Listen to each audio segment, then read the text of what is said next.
Israel और Lebanon के Hezbollah के बीच करीब 14 महीने तक जंगी संघर्ष होने के बाद युद्ध विराम 27 नवंबर से लागू हुआ और इसकी मध्यस्थता अमेरिका और फ्रांस ने की। इस युद्ध विराम के बाद अटकलों का बाजार गर्म था कि अब ये सीज फायर गाजा के साथ भी होगा। लेकिन युद्ध विराम के बाद जिस तरह से बयानबाजी से वार पलटवार शुरू हुआ और मीडिया रिपोर्ट्स में इजरायल और हिजबुल्लाह को लेकर अलग अलग रिपोर्ट्स आ रही थी, उससे ये भी अंदेशा था कि क्या युद्ध विराम वाकई में सफल रहेगा।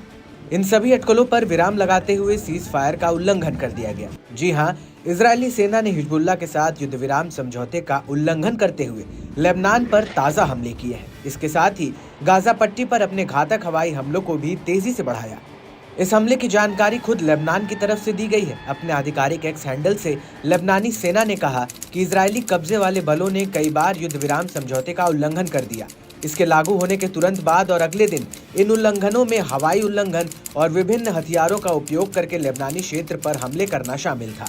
इससे पहले लेबनानी मीडिया ने बताया कि देश के दक्षिण में 5 कस्बों और कुछ कृषि क्षेत्रों में इजरायली टैंक की गोलीबारी में कम से कम 2 लोग घायल हो गए और हिजबुल्लाह के सांसद हसन फदल्लाह ने भी इजरायली बलों पर सीज फायर का उल्लंघन करने का आरोप लगाया। उन्होंने कहा कि इजरायली दुश्मन सीमावर्ती गांवों में लौटने वालों पर हमला कर रहे हैं। इजरायल की तरफ से सीज फायर का उल्लंघन किया जा रहा है।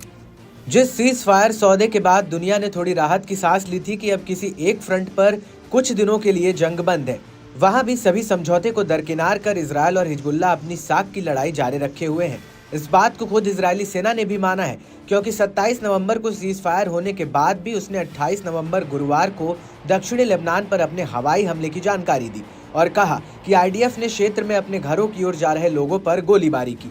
सीज फायर होने के बाद भी दोनों अपने हथियारों के मुंह को नहीं रोक पाए, क्योंकि सीज फायर के 48 घंटे के अंदर एयर स्ट्राइक को भी इजरायल एयरफोर्स ने अंजाम दिया। सीज फायर के बाद ये पहला एयर स्ट्राइक था।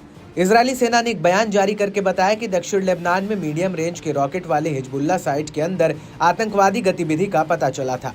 इजरायली फाइटर जेट ने एयर स्ट्राइक करके उस खतरे को विफल कर दिया। इजरायली सेना ने यह भी कहा कि इजरायली सेना दक्षिणी लेबनान में मौजूद और सीज फायर एग्रीमेंट के किसी भी उल्लंघन को विफल करने के लिए काम कर रहा है।